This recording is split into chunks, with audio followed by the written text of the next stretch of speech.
Before we start, I'm from Blackrock. Were you from Blackrock area, or did you? Born and raised in Goatstown.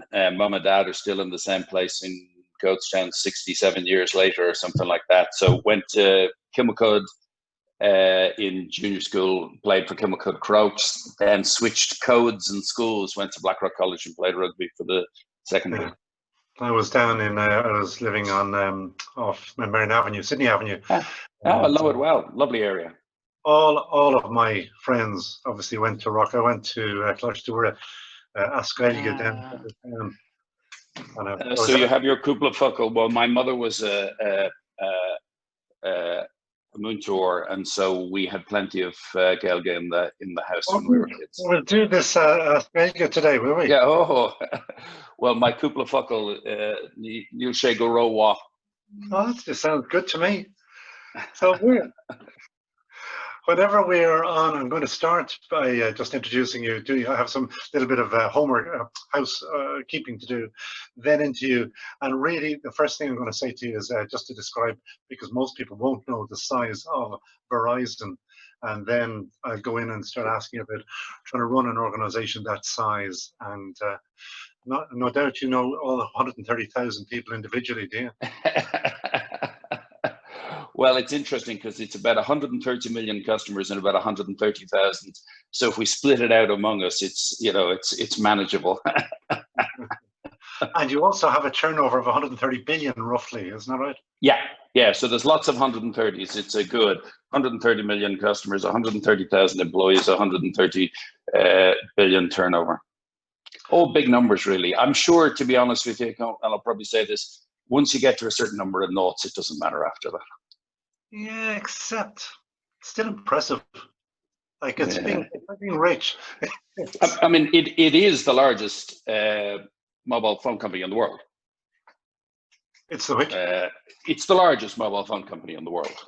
So both by value and by turnover and stuff like that, it's the largest. Technically, somewhere like China will have more customers, but as regards size and value, it's the biggest. And our market value is a lot bigger than AT&T, and our brand Verizon is the number one valued telecoms brand in the world as well. So we have a few number ones, yeah.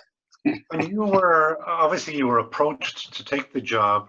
Did you look at all of those numbers and kind of get excited by it? Did you say, okay, that's cool, like that? No, honestly, I thought I hadn't got a flying F chance of doing it, and in some respects, the beauty of my first couple of interviews was I was there to enjoy myself, meet some people, understand a bit about the market.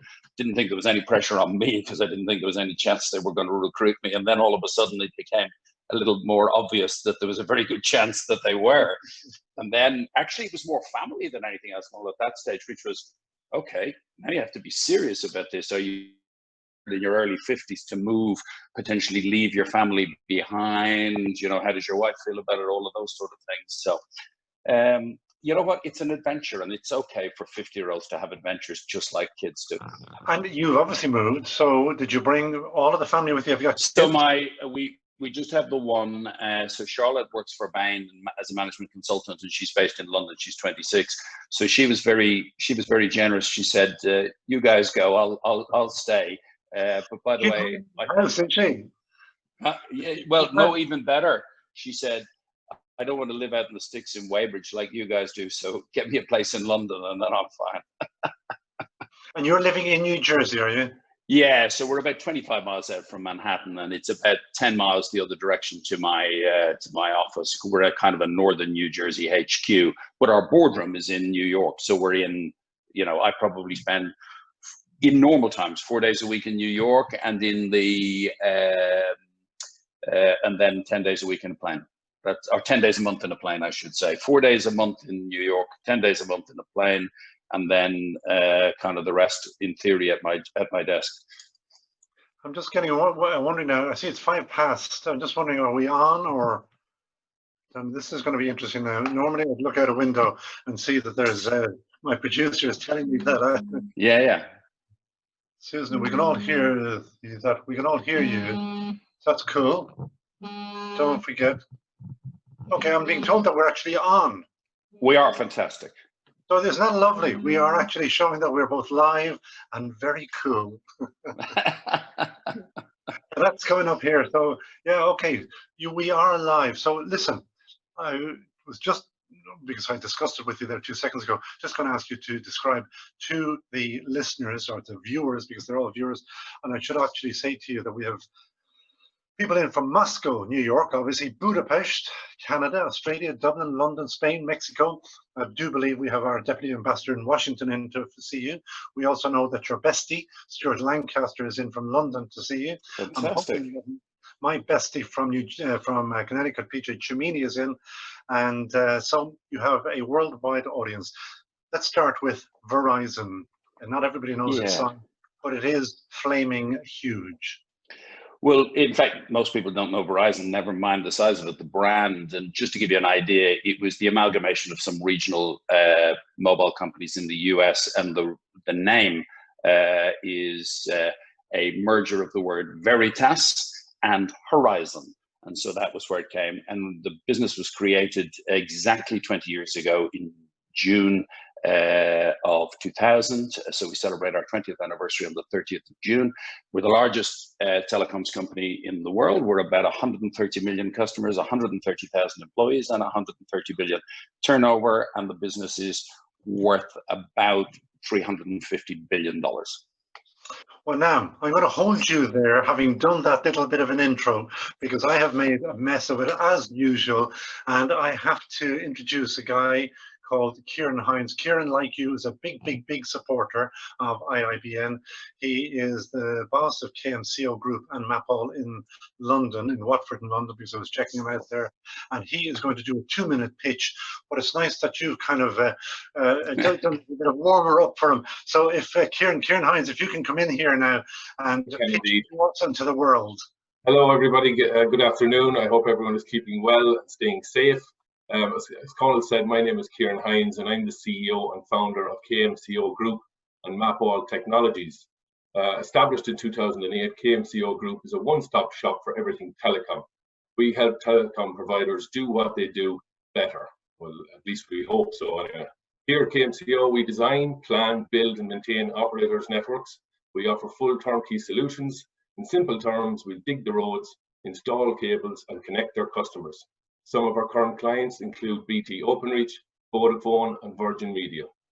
Then, from a simple idea in 2008, using all our experience and knowledge, we developed our new patented software, Mapol, and Mapol Technologies was born. The Mapol app is the first complete tracking, updating, and record-keeping mobile app and platform designed specifically for the telecoms industry. Mapol allows the user to track the exact route and status of any pre-existing or newly installed cable, joint, or connection on an operator's network using their mobile device. Mapol creates detailed and perfectly accurate infrastructure maps, diagrams, and schematics on the Mapol platform, capturing all measurements, exact locations, every cable chamber, and every cable joint on their network. Every detail needed for network providers to connect their customers faster.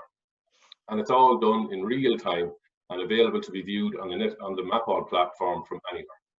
We are excited to be exhibiting, there we go, I always struggle with that word, what Mapol can do at the Connected Britain Conference in London, the World Broadband Forum in Amsterdam, and the FTTH Conference in Berlin later this year. We have also received a special invitation to present at the Vodafone Arc Summit in Luxembourg in October, all, of course, COVID permitting. Mapol received an award for innovation at our first outing at the World Broadband Forum in Amsterdam last year, and we've just been shortlisted for the Best Mobile Innovation 2020 at the National Technology Awards, to be held again in London later this year, hopefully COVID permitting. And that's my short little intro. Thank you very much. Look forward to listening to what Ronan thinks about it, and hopefully I can get him signed up to it. You're not finished yet, Kieran, because I've got 2 things to say. One is thank you very much, because KMCO has sponsored today's webinar. So for that, we thank you. We thank you for previous supports of IIBN, both here in Ireland and in London. Second thing is, I'll never let anybody leave me without saying, Kieran, what is the ask? Well, I'm hoping to push this app all over the world, and maybe with Ronan's help, he could get me into America. Sounds like a plan. Okay, Kieran, thanks so much for joining us there. My apologies for that, but I'm well known for messing things around, but then I smile my way through it, and people think he meant to do that. No, he didn't. So I go back to you, Ronan. Ronan, obviously Verizon, huge company, and you are now effectively number 2. Yeah, so when I first came over, I was running our wireless business, and those of you who know me, I previously ran O2 in the UK. So about 18 months ago, we took the view that as technology was changing, we should change the shape of business. And so we've moved now to a format where we have a consumer division and a business division. We also own Yahoo, AOL, Huffington Post, other things, which sit in a separate division called Verizon Media Group. So as of now, the business I'm responsible for is both what we would call wireless and wireline, fixed and mobile, for consumers all across the state. So 100 million of the group's 130 million customers sit inside that consumer business. And I report to our chairman, Hans Vestberg, who was formerly the chairman, the CEO of Ericsson, who joined us about 2 years ago. 130,000 co-workers. It's a massive number, and I always wonder, when you're trying to lead that number, how do you do it? Do you just say, well, I won't look at all the notes at the back, just say, I'm leading 130 people, not 1,000? I think that's a great question. And honestly, I think that the answer is in the question itself. Is leadership has to be authentic, and I don't think you can have a style of leadership that works for 130,000 but doesn't work for 13. So I kind of take the view that it's pretty straightforward. I describe my job as being chief cheerleader and chief storyteller, and so what I try to do is take the role of making sure that whatever the situation I'm in, is that my job is to make people in the business the success they deserve to be. So I try wherever I can to use, maybe some of the Irish in me to get out there and get in front of people, tell stories, try to enthuse about the prospects of the business, the opportunities for the employees. And I have a very explicit, within my business unit, a very explicit ambition among my top KPIs, which is to be the employer of choice in the technology and telecoms industry. How does a guy from Blackrock in Dublin make it to the top, the very top of a massive company in the US? And you did it very rapidly. Honestly, I think it's always a combination of luck and judgment. Those who know me will know that I'm not the sort of shrinking violet. I have a reasonable sense of confidence in my own ability. But honestly, the truth is, it's have a go. When we were on just kind of riffing before we were going live, is when I was approached for this job in the US, my initial reaction was, wow, that's a huge company. Not a chance in hell that I'll be going there. But I was open-minded, so I came, I talked to the people, and actually what I realized, and it goes back now to the question about 130,000 employees or 1,300 employees, is I think any individual in whatever walk of life just needs to understand who they are and what do they bring to the situation. And I've been very clear for a long time. It's something I've given a lot of thought to. And the two things that I think about that characterize me is unbridled curiosity. I describe myself as a 15-year-old curious kid, and I have been for over 40 years. So that'll give you an idea. But also, I think this idea of a willingness to just to have a go. And so I've been a joiner upper all my life, whether it was playing on football teams, whether it was being in the sports and social club, whether it's been in local community groups or whatever else. And so I've always felt that if I can be on a team, there's something that I can do and contribute. And I've kind of finessed over the years, what are those things that I know that I bring that are maybe different and value add to the situation. And what I believe in, it's not what you do, it's what you make happen around you. And good leaders make the people around them successful. And oddly enough, as a result, the leaders look remarkably good themselves. I'm always, again, going back to being the boss of such a massive organization, often wonder, how hard do you work? The American work ethic, you read about it and they seem to work every day of the week, every day of the year. Was that a culture shock to you? It wasn't really, and not just because personally I've always had a very strong work ethic, but I've always had this belief about it's not how hard you work, it's how smart you work. And you know, I wrote an article, or I gave an interview for Accountancy Ireland recently, where we drew out some lessons in leadership. And one of the things I realized, you know, I qualified as a chartered accountant in Dublin with 2 Shross. I moved to London, I worked in banking, and I was at that time the smartest person in my team.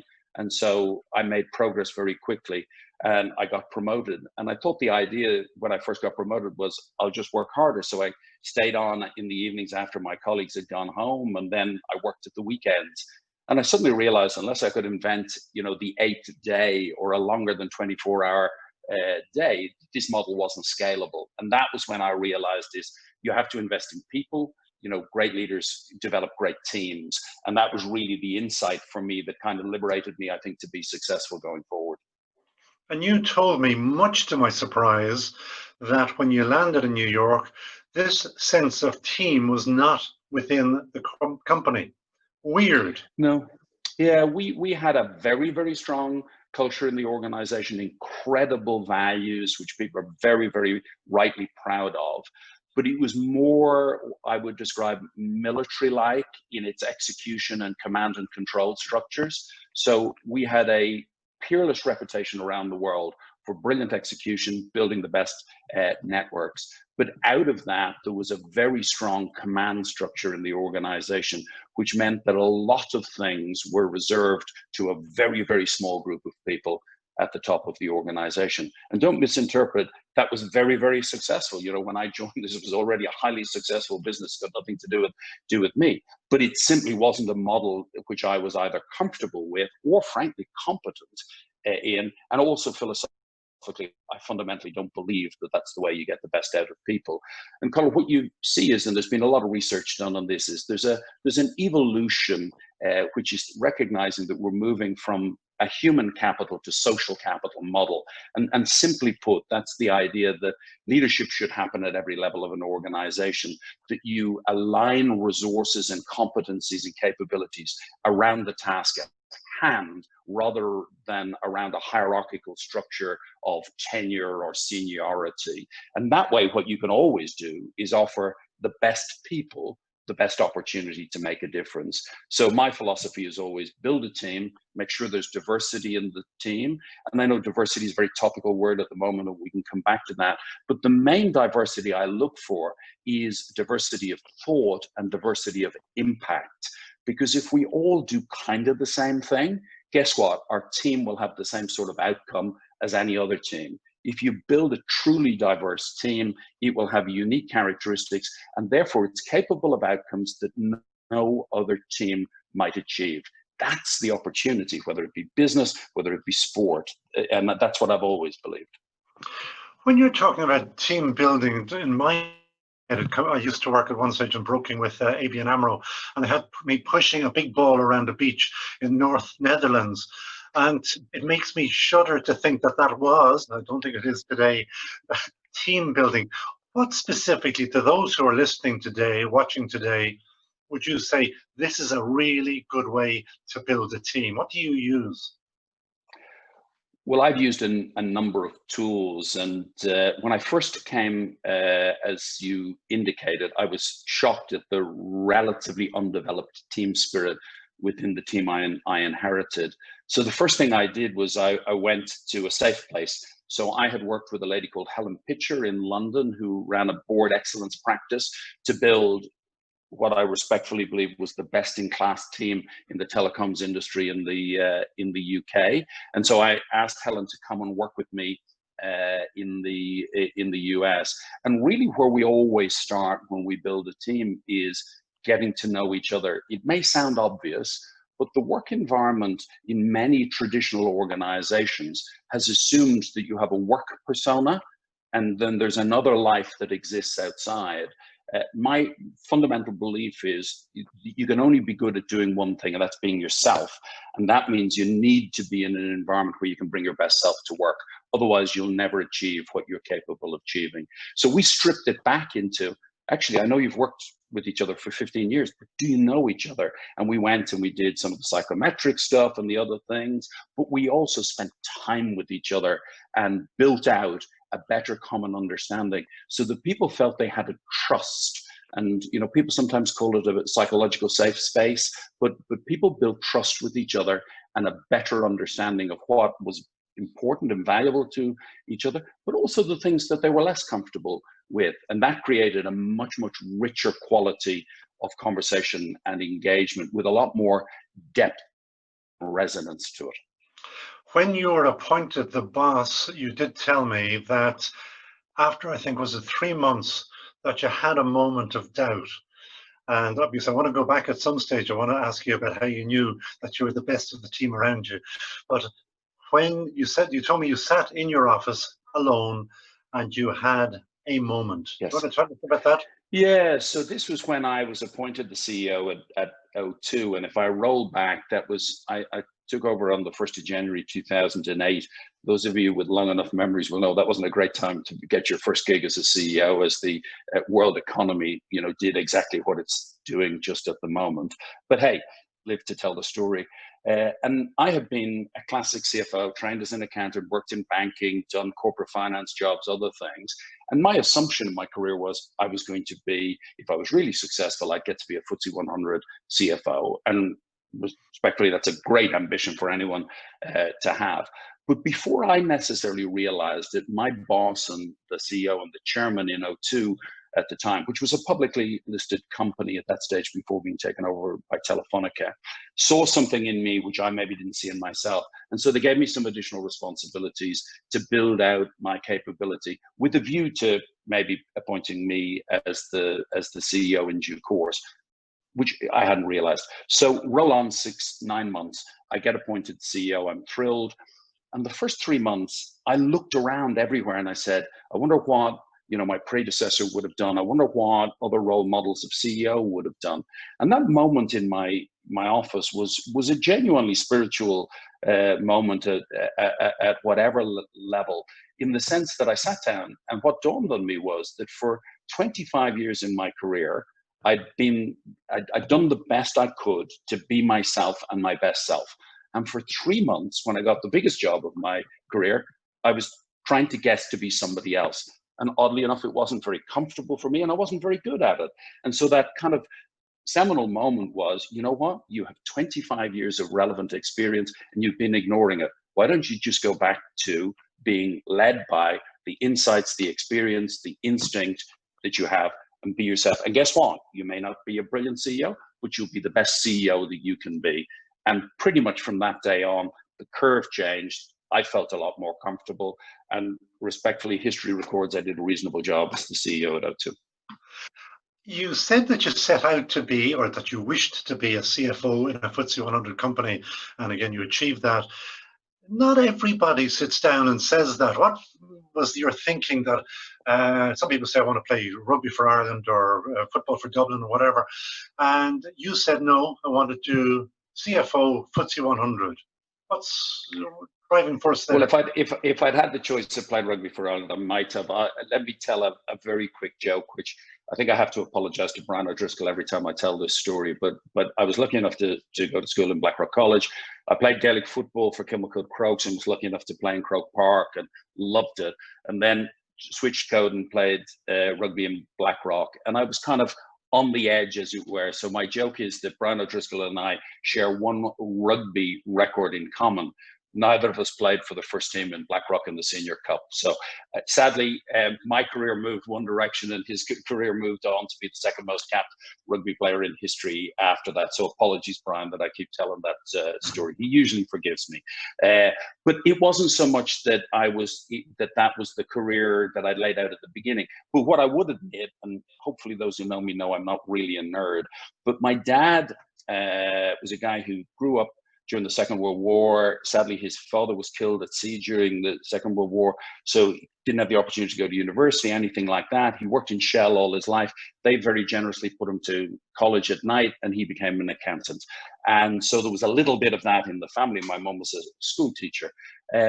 But my dad used to bring the Financial Times home, and I was fascinated by the names of the companies that were listed on the stock exchange. And so as an 11-year-old, I confess I did have a little copybook within the back page, 10 or 12 names of companies. Honestly, didn't even know what sector they were in, and I followed their share price. So the thing it was, I never wanted to be an accountant per se, and there's a story in Accountancy Ireland that it happened by accident, but I was fascinated by the markets and how things work, and that was really what led me towards those sort of things. I'm numerate, of course, but I'm not particularly mathematical, but I'm incredibly curious about how things work, markets, other things like that. So it was that sort of direction that sent me. And I assumed, therefore, that being an accountant was a good opportunity for somebody who didn't necessarily know anything else to kind of get into the middle of things. Interestingly, that because over the years I've interviewed Michael Smurfit. Now I've also interviewed Tony, but Michael Smurfit tells almost the exact same story. Financial Times, looking at names and kind of just getting besotted by them. Are you an entrepreneur? I'm not sure that I am, to be truthful. And it was interesting. About literally 30 years ago, I was interviewed to be the finance director for what was Verizon, the Northern Ireland Electricity. And when I spoke to the headhunter, we had a conversation. I'd been recommended by a former chairman for the role, and we had a conversation, and I said to him, look, I'm not necessarily sure that I'm very strategic, very very entrepreneurial. And he said, you misunderstand. Strategy is not about the necessarily those blue skies, those 5 slides that McKinsey or Bain or whoever come up with. He said, strategy for many is the ability to turn those slides into a reality. And he said, actually what you do is you convert those things. So entrepreneur, not necessarily in the ideation, but entrepreneur in being able to land some of the kites that people fly on their behalf and bring those into fruition. I think if that legitimately can be considered entrepreneur, then I probably slide in at the edge. And therefore, if you had the opportunity, open goal now, what would you like to do if you were not leading Verizon, which is not a bad place to be anyway? Honestly, this may sound like a trite answer, and it sincerely isn't. I've been blessed that every job I've done in my entire career, I've honestly and affirmatively believed it's the best job in the world. So I really do believe it's situational. It's an attitude of mind. This happens to be, the biggest wireless business in the world, coincidentally. But it's nothing to do with the size of things. I just love to be in environments where I feel I can make a difference. And so one of the things that I've been doing in preparation for maybe the second wave of my career is engaging more actively into groups like IIBN, Digital Irish, Enterprise Ireland, IDA, HBAN, other things, as I start to think about, is there an opportunity for me to channel some of the experience that I have in a way that can maybe assist others. One of my strongest beliefs is I work very closely with a number of kind of charitable organizations. When I was the CEO at O2, I committed 20% of my time to youth employment and youth engagement issues. And one of my focus areas is a group called One Young World, which attempts to take young leaders around the world, not future leaders, but people who are already making a difference in their communities and societies, and give them the platform and the framework to amplify their effect. Very similar to the narrative that's going on in the United States this week and last about making sure that we amplify the narrative and give voice to the leaders who have a contribution to make to address the inherent racism that we see inside the country. So I'm now at a place where what I'm trying to do, hopefully in a modest and sincere way, is to channel whatever I've learned and the mistakes I've made into a way that I can accelerate people who are brighter, more capable than me, and help to give them the lift they deserve to be, the impact and success they deserve to be. We don't really do politics at IIBN, you know that, but I've got to ask you, it's staring us in the face, and we who love America worry about the future of the US at the moment. What's your own take? I think it's a very fair challenge, and what I would say to you is, I think all of us are very concerned on every practical level. America represents a challenge that I think exists in most of the Western world, which is the gap between the haves and the have-nots has widened. The attempts in society today to create more inclusion have been marginally successful. And one of the things that we think very carefully about, and I think every individual in a company has a role to play. I don't believe this is somebody else's challenge. This is a fundamental. It's not a civil rights. It's a human rights. It's a fundamental part and fabric of our society question. And one of the questions we have to pose as a company as well as individuals is what role can technology play? So one of the things that we're focusing on inside the business at the moment is, can we use the platforms we have and the capabilities we have to specifically focus on areas where not only do we have a legitimate right, but we have a meaningful impact. And that area is voter registration, because at the heart of all of these things is the fundamental principle of democracy is that the way you harness the voice of the people is through the democratic franchise. And sadly, in the US, it's not as well exercised as it is in many other countries around the world. So we're going to work in that area in particular, as well as encouraging our own employees, as you identified, 130,000 of which about 115,000 are in the US, on our volunteering platform,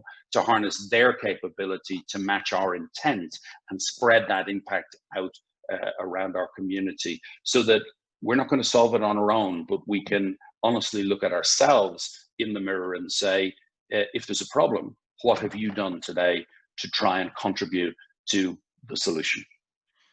So to get maybe a tighter answer, are you worried in the short term about the future of the US as we know it?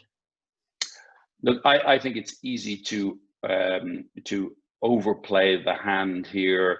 If you take the situation Brexit in the United Kingdom, and I had a strong view that Britain should stay in Europe, and expressed it publicly when I was a leader in the UK at the time.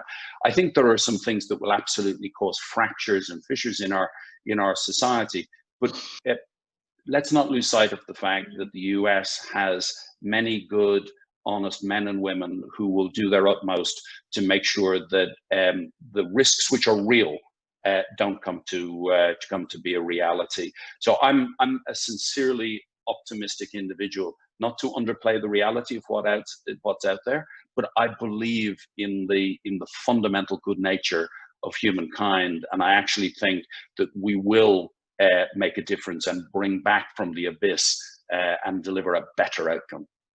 So thank you for that. But before I go to questions, and we have questions stacking up, if there were three, let's just stick with three takeaways of being great, not good, great at business for the people who are watching you today. Now, they're in every type of business in different countries. They are small businesses, medium, large, services, manufacturing. Three takeaways that over the years you just said, if only somebody said that to me back then, it would have saved me a lot of hassle. Actually, I'll say one which may be obvious, but it's in business. It amazes, bamboozles me. Is before you rush to the answer, make sure you know what the question is. Organizations get impatient for action. And so what I've seen throughout my career is I've seen more ready, fire, aim than I've seen ready, aim, fire. And my mum, and it may well be an old Irish expression, used to use the expression, the more hurry, the less speed. And I think it's absolutely true. So the urgency for action should not be an excuse for a lack of clarity about what question you're trying to solve. And the second one I would say to you is that in my experience is the biggest enlightenment for any individual is the moment they realize it's not what you do, it's what you make happen. Because your impact and influence can be infinite, but your output by definition is finite. And if you take those as two cap ends, then I think if you have that mindset and you have that clarity, it's remarkable how much you'll achieve. Okay, let's go to some questions, please. There's a question in from Catherine Cavan, sales manager at FTSE Russell in London, if you're there, Catherine.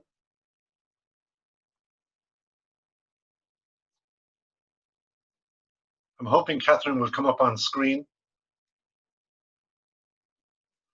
If not, I can go straight to another question that I have here. Question for Ronan, please. Do you feel that flexible and/or remote working will have a long-term positive impact on diversity and inclusion within organizations? Let's open that up out even wider, because it's something dear to your heart. You are leading 5G in the States.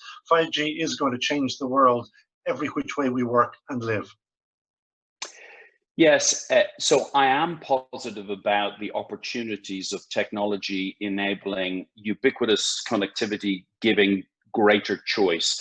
This idea that, you know, our society has been shaped by the Industrial Revolution, where people had to come to cities to get to work. The principle of clocking on, clocking off, work-life balance, all of those things. So I do think technology has a role to play. I think we have to be careful, though.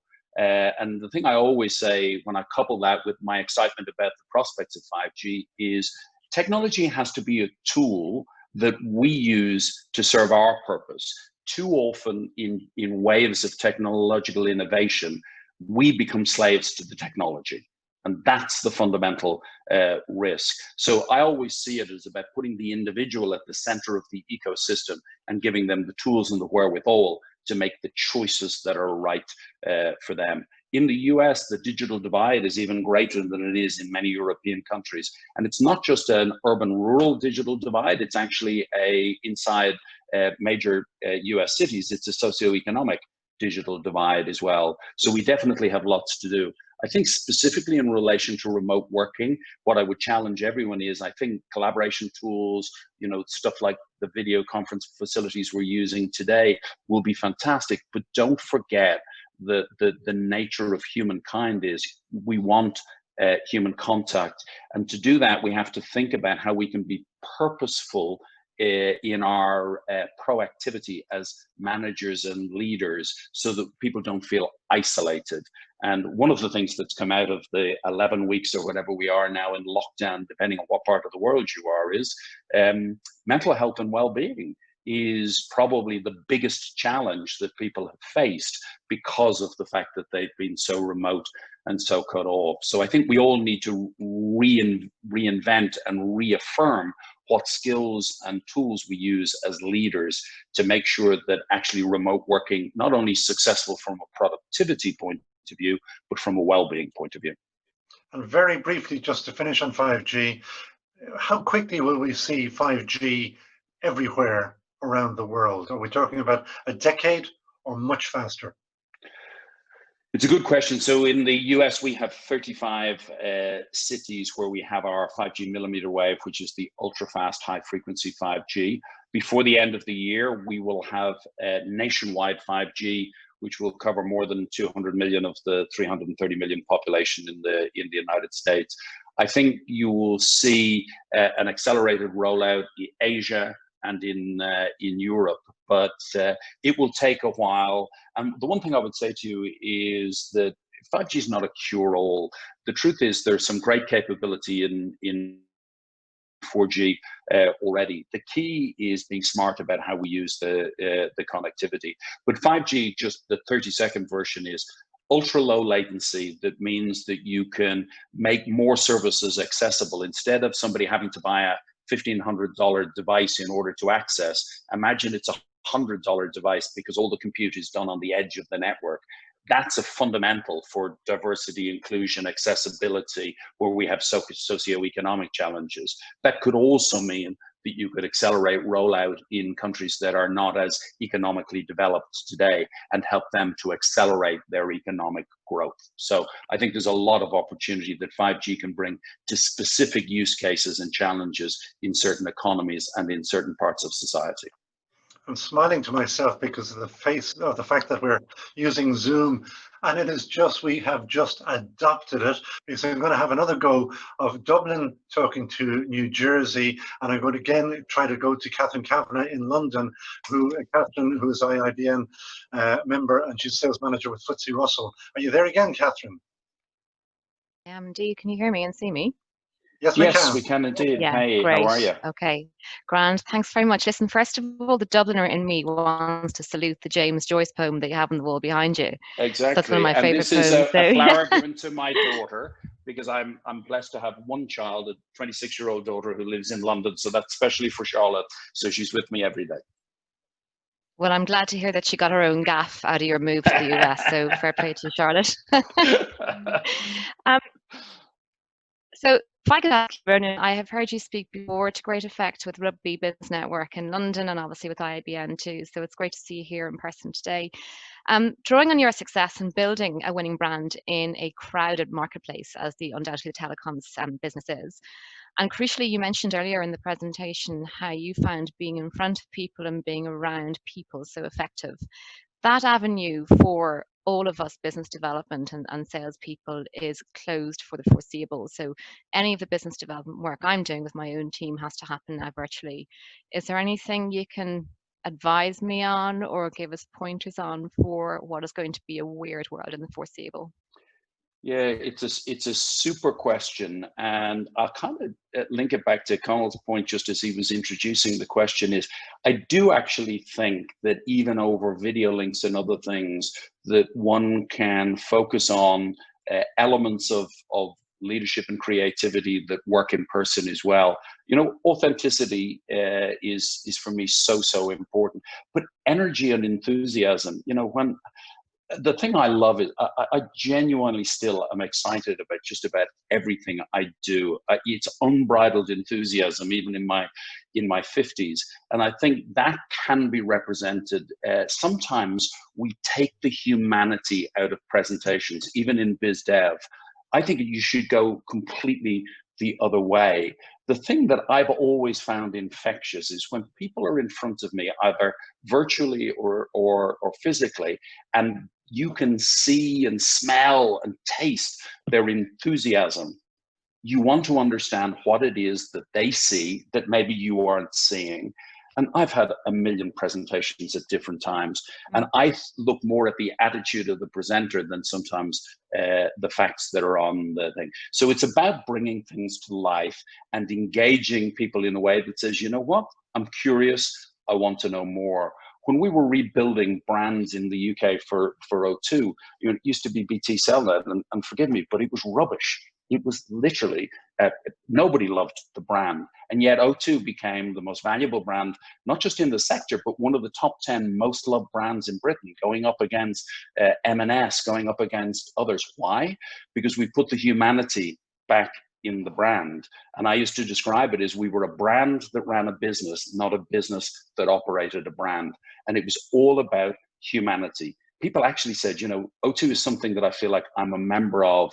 It's something that I feel I can associate with, not as a telecoms brand, but as a sense of purpose, belonging. You know, if Stuart is on, you know, it's the longest serving sponsorship in world sport, but it's not because there's a name on the shirt. You know, putting the O2 label over the door of the Millennium Dome, a failed building, was nothing to do with branding. It was to do with a belief that you could change the outcome and the experience on behalf of your customer and those who attended the O2 by bringing technology, by bringing energy, enthusiasm, or belief in the individual. And we had a philosophy that says that possibilities of technology should be open to everyone. And therefore, what our role was to allow our customers to do more, and as a result, be more. I think that philosophy for anybody in biz dev is, if you're not thinking about how your product or service is going to allow people, perhaps, if I may be so bold, to go further up on the Maslow hierarchy and actually get more towards a self-actualization, then you probably aren't hitting the mark. Thank you. I've got to ask you, before I go to the next question from Andy Rogers, are you a reader of management books?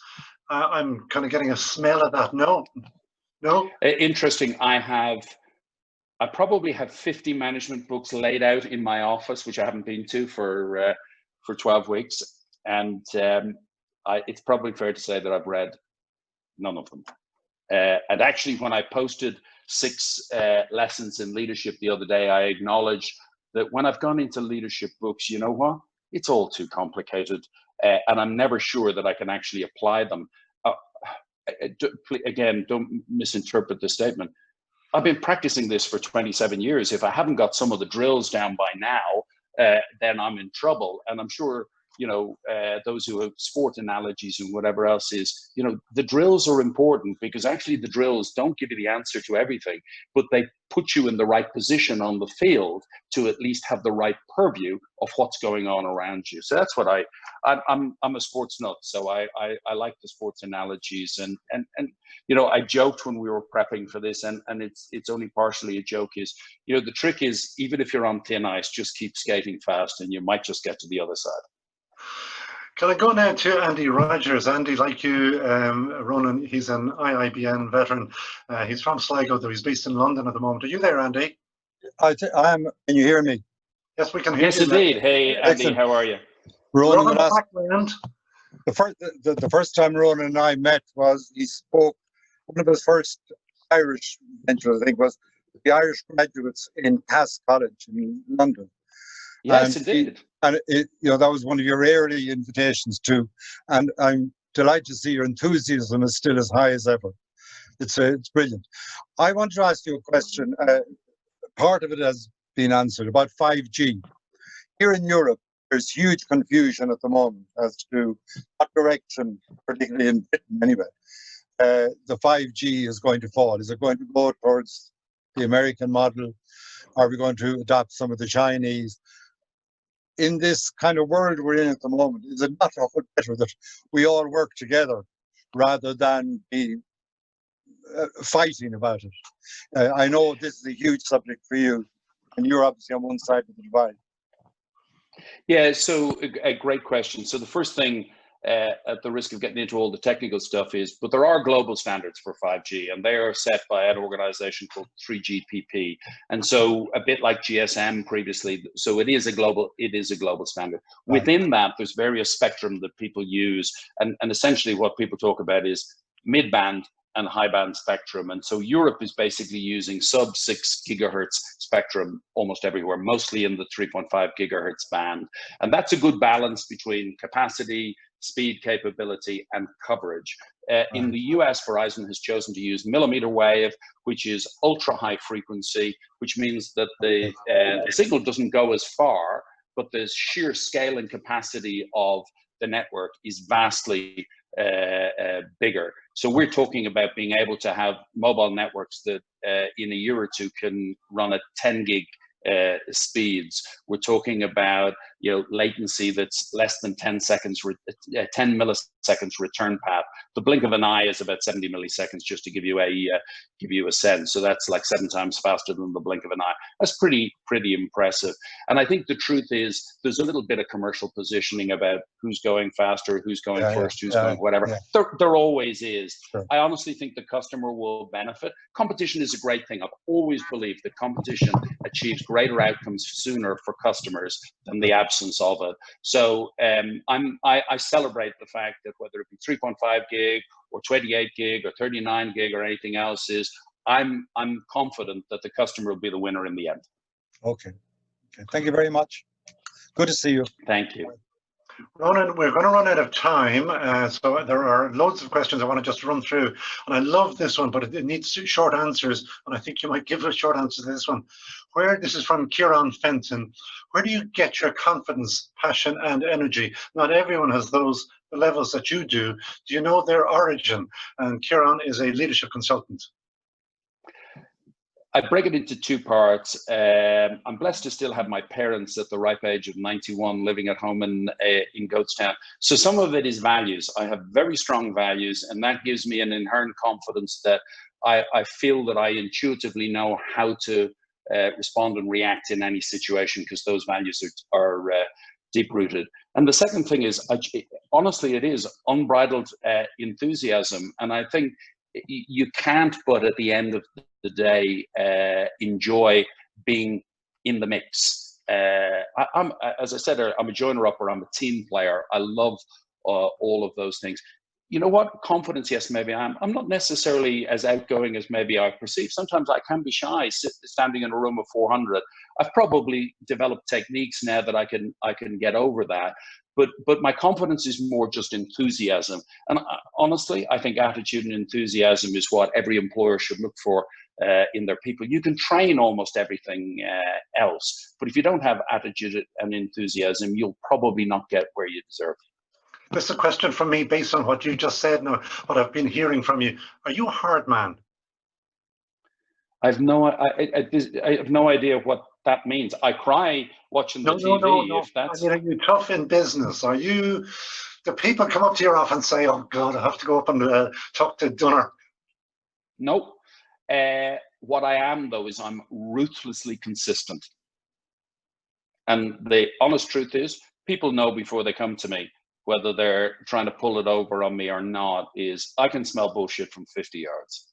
Okay, on to Darren Hannafy. Right now, remote working actually means working from home, and many of us are in a phase of fatigue, but virtual will become a big part of the new normal, and this requires a big culture change.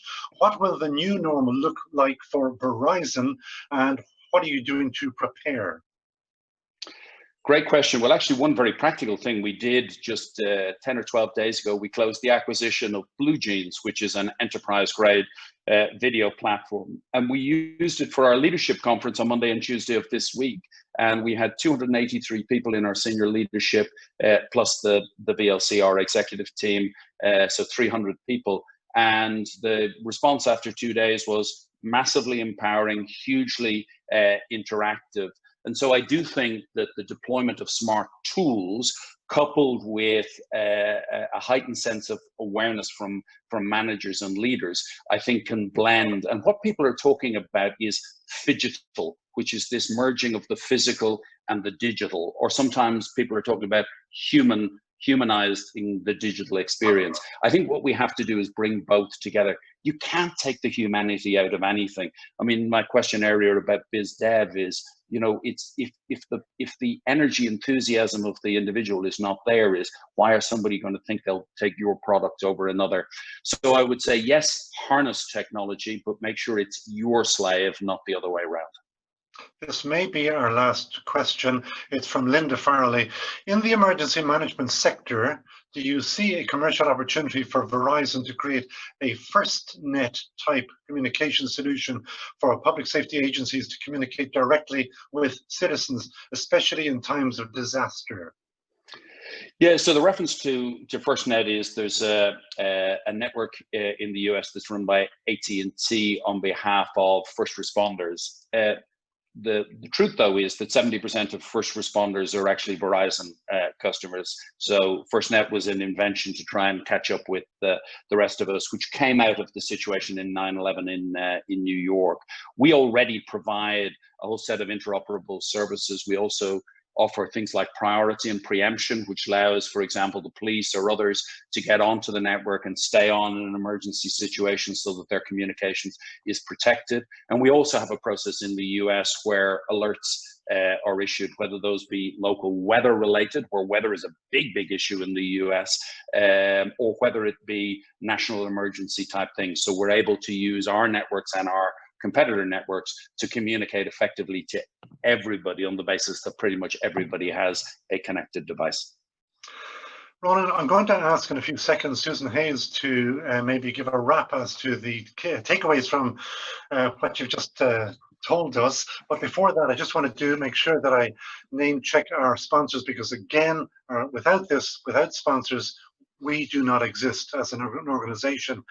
And our sponsors include Grant Thornton, Dorsey & Whitney in London, Ovation Incentives in London, Lansdale Capital in London, KMCO that you just heard earlier, Group Spark crowdfunding based in Dublin, Beecham's of course, Hannon Travel, Ebury in London, Channel Site in Dublin, and Webport Global.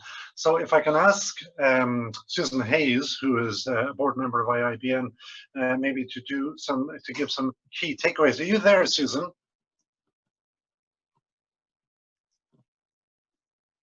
I hope Susan is there. Don't worry, Conall, I'm never far away. Hey, Susan, how are you? Hi, Ronan. Great to have you here for sure. And I'll take it from the top. Just before I do, I remember you asked a question of Stuart Lancaster, and I know he's here today. So there's one comment I want to make in parallel to both of you, and that is that in answer to every question that you gave today, same as Stuart did, you referred to something that you said earlier, which really actually copper fastens the authenticity of your point. But I'll take it from the top. So we started with Kieran Hines from KMCO, who wants to help telecoms to do what they want to do better, is exhibiting at the Connected Britain 2020 show and is keen to launch the app in America. You are from Verizon, the largest mobile phone company in the world, all of the 130s, 130 billion turnover, 130 million customers, 130,000 staff. You say, and again, you say leadership needs to be authentic, and you believe that you can only be the one person that you are.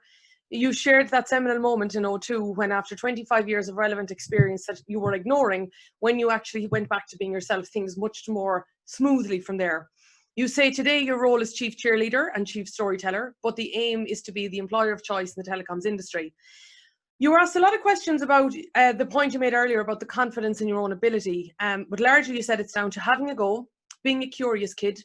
You said it worked for the past 40 years.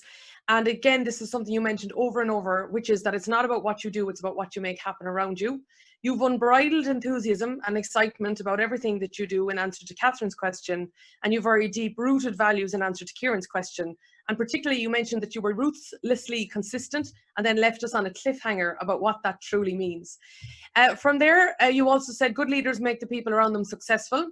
And it's really important that you move them up Maslow's hierarchy towards self-actualization, and thus the leader themselves look very impressive. You said it's not how hard you work, but how smart you work, and great leaders develop diverse teams, great diverse teams.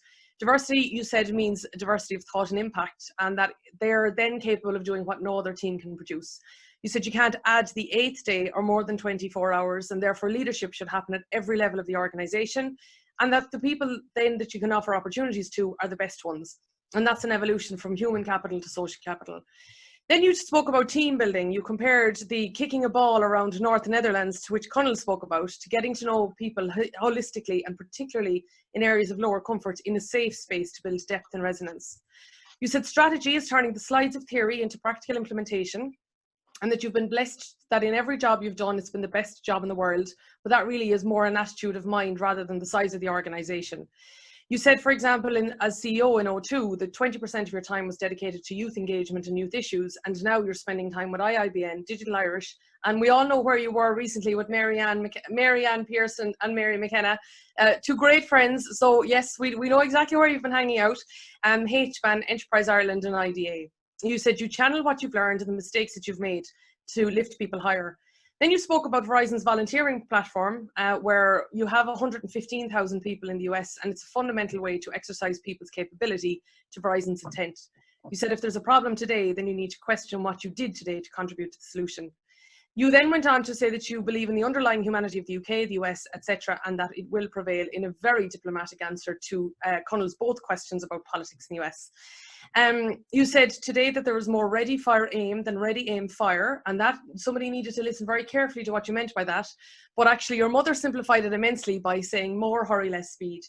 Then again, you reiterated the point, and this brings me back to the correlation with Stuart Lancaster. You said it's not what you do, it's what you make happen. Influence can be infinite, but output can be finite. You said you're positive about the ubiquitous connectivity giving greater choice, but again and again you referred back to the technology should be a tool that serves our purpose and not we should be slaves to it, put the person at the center of the ecosystem. The digital divide is wider in the US than in Europe, and collaboration tools are fantastic, but the nature of humankind is that we want human contact, and particularly in answer to Linda's question, you made that. You said, how can we be purposeful in our activity as managers and leaders so that people don't feel isolated and are well? You introduced us to a new word that I haven't come across, which is phygital, or you said humanizing the digital experience, and that was an answer to the remote working question. Then you said that there are 35 cities in the US where 5G is currently available, and you aim to have that to 200 million of 330 million population by the end of the year, and that there will be an accelerated rollout in Europe and in Asia. And currently, in answer to Andy's question, you said that you're aiming to have 5G 7 times faster than the blink of an eye, and the customer will win. And finally, you also mentioned about the industrial revolution, that I think there's a lot we can learn from the past of work as we look forward. And that was your session with us today. Thank you so much. Fantastic. She always makes me smile. It's a pity you didn't do my leaving cert for me, Susan. got better results. Listen, Ronan, just before I let you go, final piece of housekeeping. June the 8th, 9 p.m. we have live from New Zealand Peter Ryan, Ambassador of Ireland to New Zealand and Samoa, and Peter Lennox, CEO of New Zealand Met Services. That'd be fascinating just to hear him. And on June 25th, an event on the pharma industry. Ronan Dunne, you are an exemplary Irish man, Irish person. You're fantastic, somebody to really look out for and up to. And thank you so much for joining us at IIBN, and continued success. And I presume that anybody who wants to contact you can do so through LinkedIn or through IIBN or whatever else. Absolutely, Conall. Firstly, thank you to IIBN and to yourself for the platform today. Ronan.dunne@verizon.com or through LinkedIn. And the one thing I ask is, if you come through LinkedIn, do me the courtesy of sending a message with the LinkedIn request as well, so that I know who you are, and I'll be more than happy to do. And for our sponsors today, drop me a note and I'll talk to the team about introducing your app to the United States. So huge thank you to everyone. Thoroughly enjoyed it. To Emer, who I think we said was on at the beginning from the embassy.